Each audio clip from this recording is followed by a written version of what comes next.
Olá, povo de Deus, sexta-feira da terceira semana do Tempo Comum, 29 de janeiro de 2021.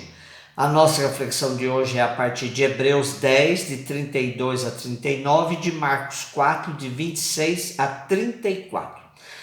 Tomando a história do cristianismo, constataremos que em inúmeros momentos, em épocas diferentes, os cristãos viveram sob o peso da perseguição, do sofrimento e da dor. A perseverança nesses momentos é crucial para que não nos afastemos da fé, do nosso primeiro amor.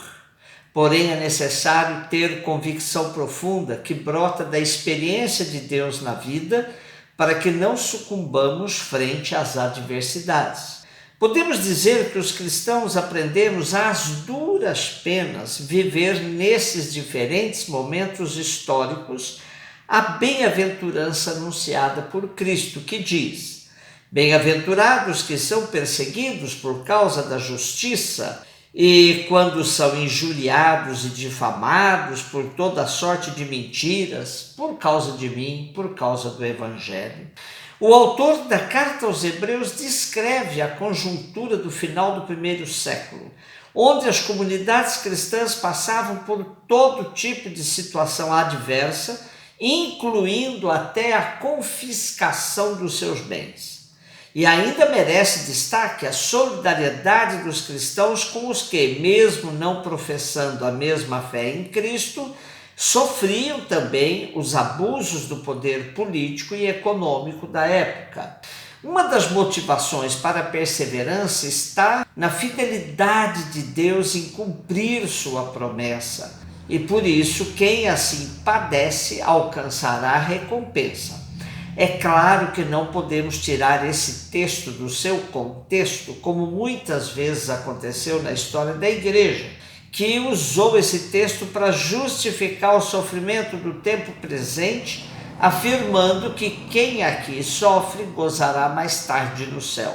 Deus não nos colocou no mundo para sofrer, mas o sofrimento faz parte de nossa condição humana. A outra motivação vem da proximidade do dia da vinda do Senhor. Bem pouco tempo e aquele que deve vir virá e não tardará, diz o texto. A efemeridade é importante para não nos apegarmos às coisas do tempo presente. Faz parte da literatura sapiencial bíblica afirmar: tudo passa, tudo tem seu tempo, tudo tem sua hora. Nosso texto ainda traz uma afirmação bem típica da literatura paulina: o justo viverá pela fé, que está presente lá na carta aos Romanos. Porém, vejam que o autor da carta aos Hebreus faz um complemento interessante. Reconhece que o justo vive da fé, mas que esta, sem a perseverança, não alcançará a satisfação de Deus. Alerta que é preciso evitar a deserção. E esse era um problema presente na comunidade judeu-cristã, que via alguns dentre seus membros deixarem a fé diante da perseguição, os chamados apóstatas. Interessante compararmos nossos tempos em que ser cristão continua a exigir perseverança, pois entregar-se aos apelos da sociedade da pós-verdade é muito fácil. É até possível dizer que se continua cristão, porém defendendo teses absolutamente contrárias ao Evangelho. Marcos 4, de 26 a 34. O reino de Deus é uma realidade livre e totalmente gratuita da parte de Deus. Sua aceitação, seu consequente anúncio e seu cumprimento final são presentes de Deus à humanidade, ainda que esta não seja merecedora. No caso de hoje, o semeador não pode exigir o crescer da semente, que é a palavra, e não pode garantir seu êxito. Tudo isso se faz pela força de Deus. Essa forma de começar a narrativa é própria de Jesus quando vai falar do reino. O reino de Deus é como... Aí vem uma comparação, uma alegoria, uma metáfora, uma parábola vejamos que aqui aparece a semeadura, porém, o desenvolvimento da semente é totalmente independente. É claro que hoje, com tanta técnica, sabemos sim o processo de morte e vida pela qual a semente passa. Não nos é tão desconhecido o que acontece com a semente, mas a parábola quer acentuar que a semente do reino frutifica, ainda que quem a semeie vá tocando sua vida sem se importar com o seu desenvolvimento. Há uma relação entre o que depende da humanidade e o que depende de Deus no processo. Da parte de Deus, colheita garantida. Da parte da humanidade, é preciso discernimento para saber o tempo da colheita. Olhando o ser humano, percebemos que esse tempo que vai da semeadura até a colheita pode ser comparado com o tempo nosso de amadurecimento.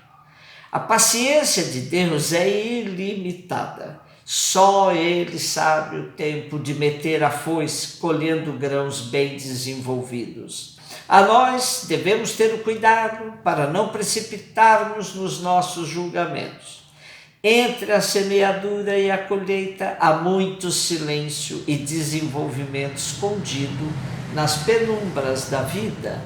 Nesse processo, Deus e nós vamos trabalhando. Da parte de Deus, fidelidade absoluta, o que fica faltando muitas vezes é nossa decisão, nossa convicção. E Jesus ainda contou outra parábola. Com que havemos de comparar o reino de Deus? Ou com qual parábola o representaremos? É como um grão de mostarda que, ao ser deitado à terra, é a mais pequena de todas as sementes que existem, mas, uma vez semeado, cresce, transforma-se na maior de todas as plantas do horto e estende tantos ramos que as aves do céu se podem abrigar à sua sombra. Esta parábola tem como finalidade consolidar e edificar nos momentos de resignação ou de crise. Ressalta-se a oposição entre o aspecto aparentemente insignificante, que exterioriza o reino de Deus durante longo tempo, e a grandeza que exibe no final.